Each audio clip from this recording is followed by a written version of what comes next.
Você consegue imaginar trabalhar num lugar onde mulheres não podiam usar calças, onde chegar 5 minutos atrasado era motivo de escândalo público e comentários maldosos?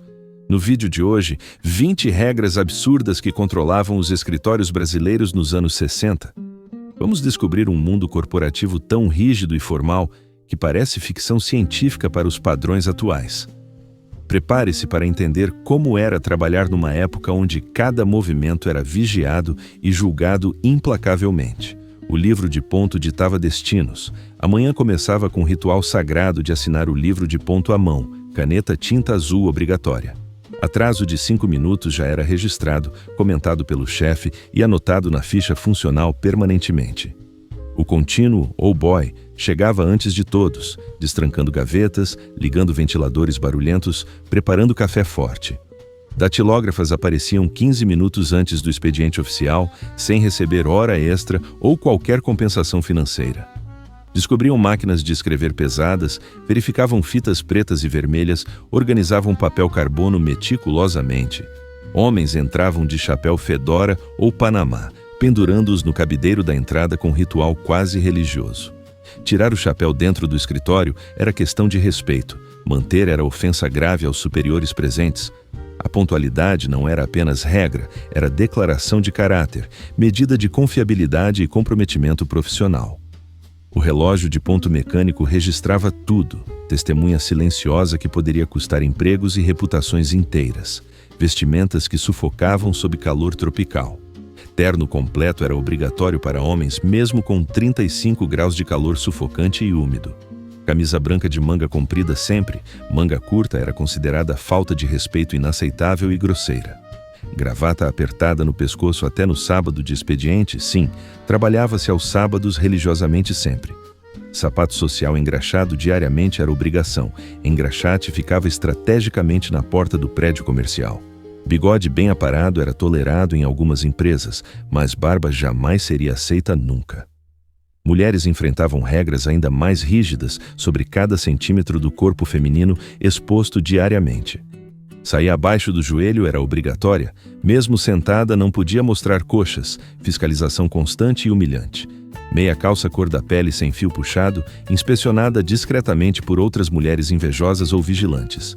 Guarda-pó branco ou bege cobria datilógrafas, protegia a roupa, mas principalmente uniformizava, apagava a individualidade feminina. Cabelo preso em coque apertado ou permanente comportado, cabelo solto era considerado desleixo moral grave. Maquiagem discreta quase invisível, batom vermelho forte chamava atenção demais, despertava comentários maldosos masculinos. Conforto era luxo burguês, profissionalismo significava sacrificar corpo pelo decoro. Social esperado e exigido sempre, móveis que denunciavam sua importância invisível. Mesa de madeira maciça envernizada significava cargo de chefia, peso e elegância demonstrando poder inquestionável. Mesa de aço cinza pintado era para funcionário comum, móvel funcional sem beleza ou prestígio social. Ventilador próprio sobre a mesa era privilégio invejado, demais compartilhavam um ventilador de teto barulhento e ineficiente. Sala com porta fechada e vidro fosco indicava diretor, privacidade absoluta para decisões importantes secretas. Salão aberto significava subordinado sob vigilância constante do olhar superior que tudo via sempre. Telefone na mesa própria era símbolo máximo de status e confiança organizacional depositada no funcionário. Maioria usava telefone coletivo no corredor, fazendo fila para ligações rápidas, sempre vigiadas por curiosos. Cadeira com braços estofados era exclusiva de chefes, cadeira simples de madeira dura para resto mortal. O contínuo servia café primeiro ao patrão, depois em ordem decrescente e rigorosa de cargo hierárquico estabelecido. Cafezinho que movia decisões e intrigas. Café servido em bandeja de metal pelo contínuo circulava várias vezes diariamente entre mesas organizadas. Xícara de porcelana fina com pires para diretores, xícara de louça grossa sem pires para funcionários comuns. Recusar café oferecido por superior era considerado desfeita grave, ofensa que poderia custar simpatias importantes. O cafezinho era momento sagrado de decisões informais, fofocas reveladoras, alianças políticas sendo tecidas discretamente. Açucareiro coletivo com colherinha única passava de mão em mão. Higiene não era prioridade ou preocupação. Conversas importantes aconteciam durante o café, negócios fechados sem testemunhas ou documentos oficiais registrados. Aceitar café era aceitar conversa, recusar era encerrar diálogo antes mesmo de começar a negociação. Homens discutiam futebol e política tomando café, mulheres raramente eram incluídas nessas rodas masculinas exclusivas. A qualidade do café servido ao chefe versus ao funcionário comum era diferente. Grãos melhores para privilegiados. Telefone que exigia cerimônias verbais complexas. Atender telefone exigia fórmula completa decorada. Nome da empresa, departamento, nome próprio, as suas ordens sempre. Telefonemas pessoais eram absolutamente proibidos, casos urgentes só com autorização expressa do chefe vigilante. O telefone do patrão tinha campainha diferente, toque especial que comandava silêncio geral imediato e respeitoso. Anotar recados exigia bloquinho específico com caligrafia impecável, letra feia, era inaceitável e motivo de crítica. Mulheres não ligavam para homens por questão de decoro, iniciativa feminina era considerada atrevimento grosseiro e inadequado. Conversas telefônicas eram ouvidas por todos no salão aberto, privacidade era conceito inexistente e impossível. Telefonista do prédio controlava todas as ligações externas, conectando manualmente cabos em mesas perfuradas gigantes. Ligar para fora exigia autorização. Telefonista anotava números discados, duração, relatava suspeitas aos superiores vigilantes. A etiqueta telefônica separava profissionais competentes de amadores incompetentes rapidamente e cruelmente sempre. Fumaça que cobria ambientes profissionais completamente. Cinzeiros em cada mesa eram esvaziados pelo contínuo durante o dia, montanhas de pontas de cigarro. Fumar era sinal de seriedade, elegância e sofisticação profissional, admirada e imitada por jovens aspirantes. Oferecer cigarro ao colega era cortesia obrigatória, recusar podia ser interpretado como frieza ou antipatia. Marcas de cigarro definiam status social claramente. Continental, Hollywood e Chancellor separavam classes distintas visivelmente. Mulher que fumava muito era vista com desconfiança moral. Fumante moderada era moderna, excessiva era vulgar. Reuniões aconteciam em nuvens densas de fumaça cinza. Ninguém reclamava de irritação ou desconforto respiratório. Isqueiros Ronson ou Zippo eram objetos de desejo masculino. Acender cigarro de superior era gesto deferente. O ritual de fumar pontuava conversas. Pausas dramáticas entre tragadas davam tempo para pensar respostas cuidadosas. A cultura do cigarro era tão entranhada que escritórios sem fumaça pareceriam alienígenas e assustadoramente silenciosos. Almoço cronometrado e estratificado socialmente. Exatamente 1 hora de almoço cronometrada pelo livro de ponto implacável, 1 minuto extra era marcado. Chefes almoçavam em restaurantes com toalha de mesa branca, garçons uniformizados, pratos servidos cerimoniosamente. Funcionários comuns frequentavam lanchonetes barulhentas ou comiam marmita de alumínio trazida de casa humildemente. Marmita era esquentada no fogareiro coletivo da copa, cheiro de comida misturado identificando origem social imediatamente. Mulheres geralmente comiam no próprio escritório ou copa. Sair sozinha para almoçar era mal visto socialmente. Cerveja no almoço era tolerada para homens desde que voltassem apresentáveis, sem bafo forte ou cambaleios. Convite do chefe para almoçar, junto era honra máxima, oportunidade de impressionar e garantir promoção futura. Voltar atrasado do almoço era pecado capital, justificativas eram ouvidas com ceticismo e anotadas permanentemente. O almoço revelava quem eram os íntimos do poder, quem almoçava com quem definia alianças políticas internas, romances proibidos e vidas vigiadas constantemente. Romances entre colegas eram escândalos corporativos. Descobertos significavam transferência ou demissão imediata de alguém. Bilhetinhos dobrados passavam discretamente de mão em mão, código secreto de paixões proibidas e arriscadas.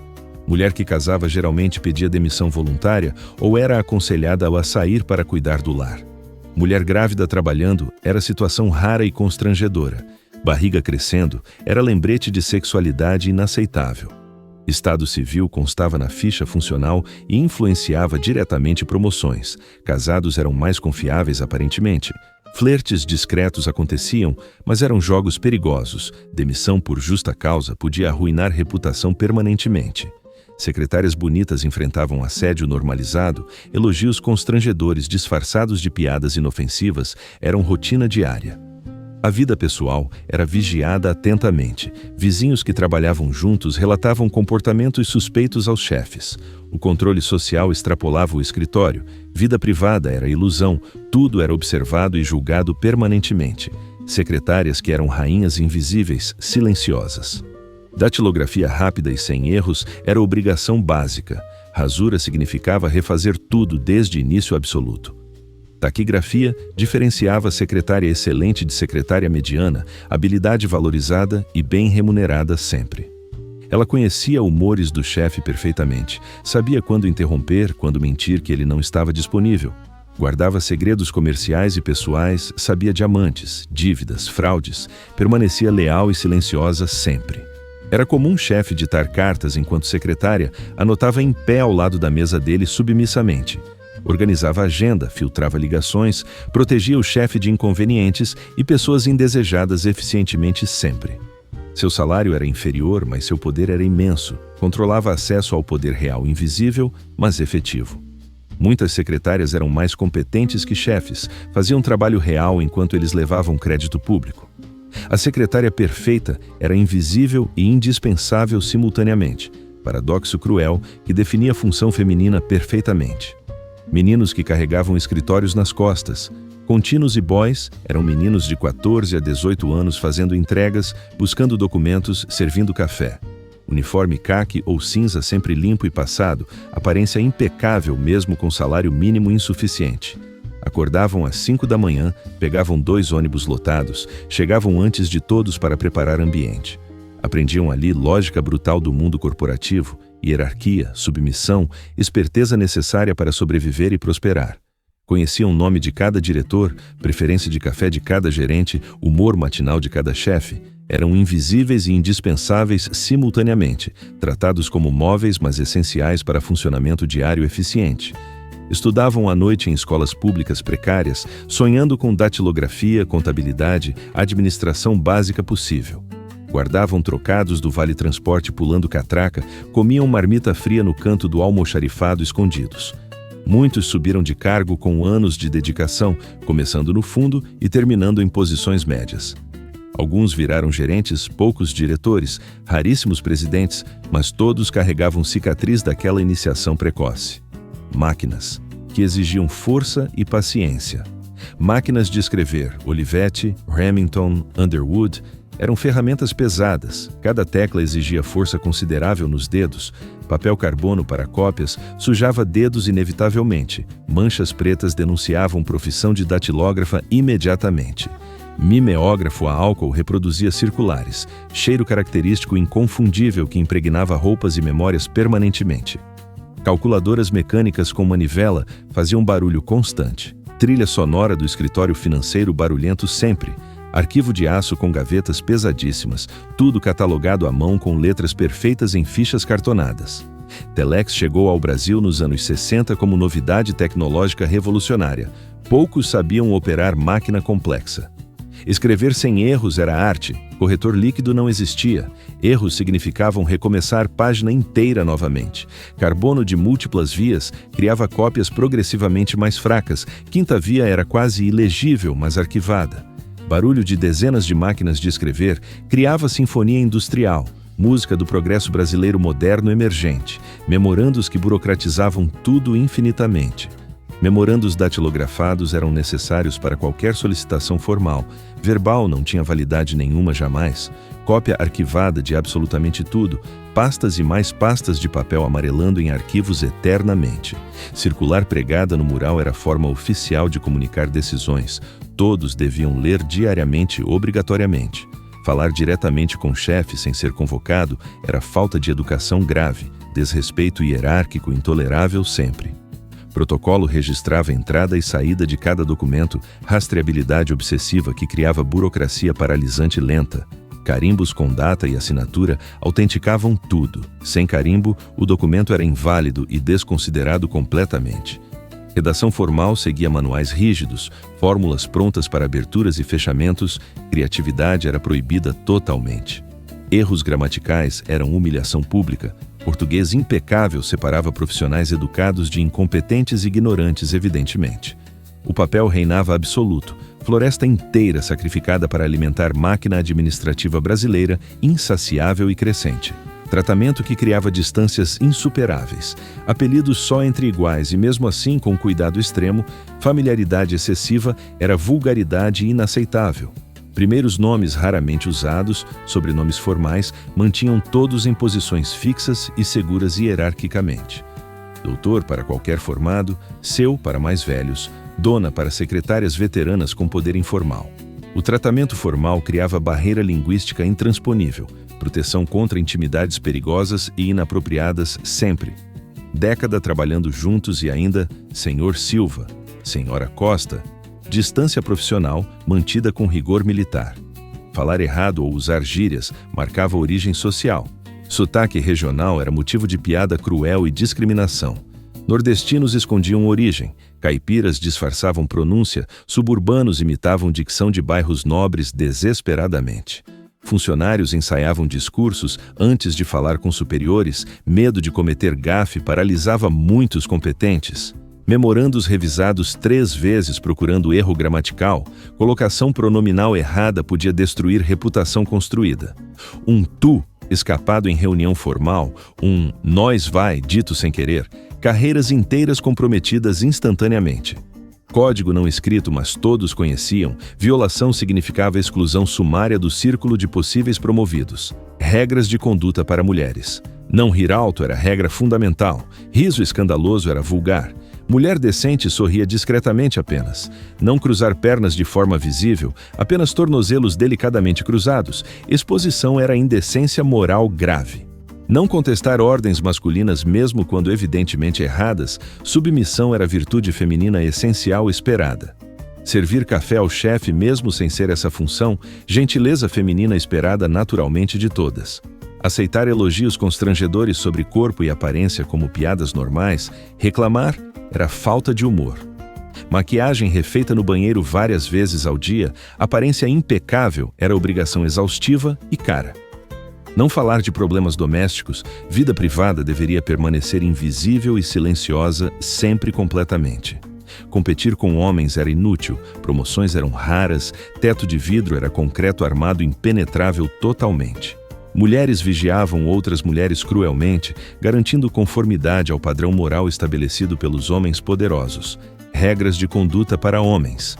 Levantar-se quando mulher ou superior entrava era obrigação. Permanecer sentado era desrespeito gritante e inaceitável. Segurar porta para mulheres passarem, cavalheirismo performativo que reforçava a fragilidade feminina artificial sempre. Piadas machistas obrigatórias no cafezinho. Rir era cumplicidade necessária. Silêncio era traição ao grupo masculino. Não chorar, não demonstrar fraqueza emocional jamais. Vulnerabilidade era fatal para a carreira e reputação masculina. Enfarte aos 40 era comum, úlcera era medalha de guerra, pressão alta sinal de dedicação profissional. Saber beber sem ficar bêbado era teste social nas confraternizações, hombridade medida em resistência alcoólica. Uísque nacional no armário da diretoria, cerveja gelada sexta-feira, cachaça escondida para nervosismo diário. Falar de futebol era obrigatório para a integração. Ignorância esportiva isolava socialmente homens intelectuais diferentes. Segunda-feira inteira discutindo o jogo, apostas no escritório, time errado significava exclusão de grupos importantes. Demonstrar interesse por assuntos femininos era suspeito, masculinidade vigiada e policiada constantemente por pares. Competitividade agressiva era incentivada, cooperação era fraqueza, ambiente selvagem de competição constante e exaustiva. Prover família era medida de sucesso masculino. Homem cuja esposa trabalhava era fracassado e envergonhado socialmente.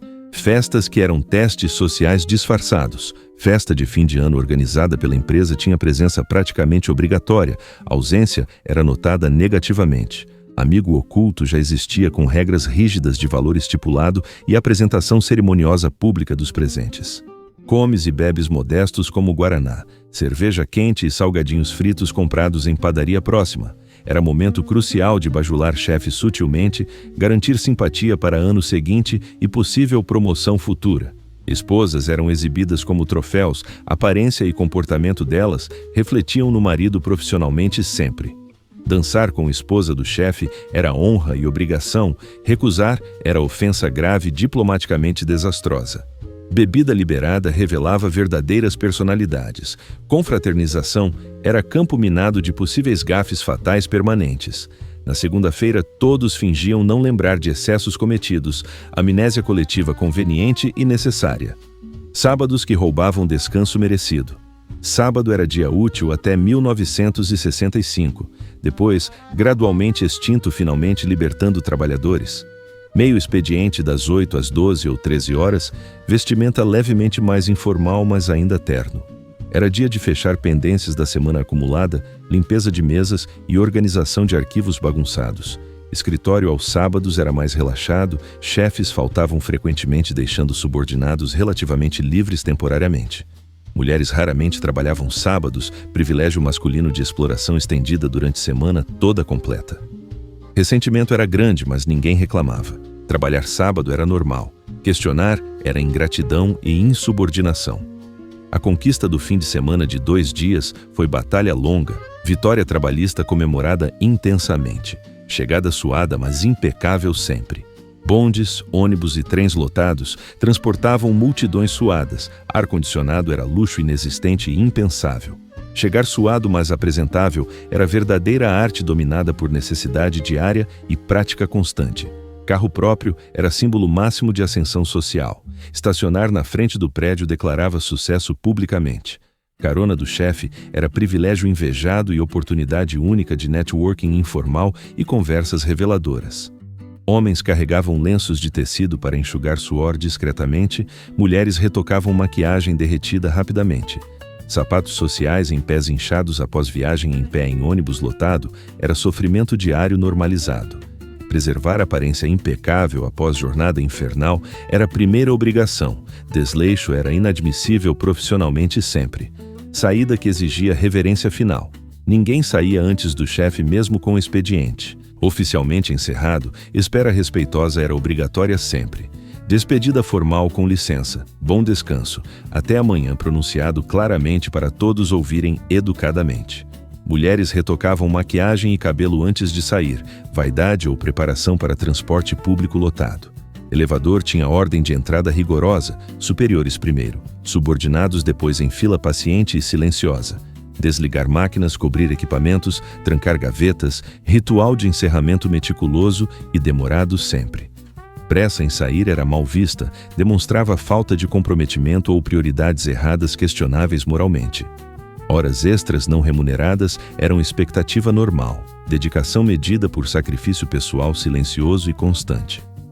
Regras invisíveis mais poderosas que leis. Tudo era observado meticulosamente, como você falava, sentava, comia, olhava, respirava até era julgado. Promoções dependiam mais de simpatia pessoal que competência técnica. Meritocracia era mito conveniente perpetuado. Uma gafe social podia custar anos de carreira estagnada, recuperação era lenta e incerta sempre. O escritório era extensão da família patriarcal com todas regras silenciosas, violentas e opressivas características. Conformidade era recompensada, originalidade era punida, mediocridade era segurança, excelência era ameaça perigosa. Quem dominava regras não escritas prosperava, quem as ignorava afundava misteriosamente sem entender porquê. A verdadeira educação corporativa era aprender o invisível, decodificar sinais sutis, navegar política interna traiçoeira. Competência técnica era insuficiente, inteligência social era essencial, sobrevivência exigia adaptação constante e exaustiva.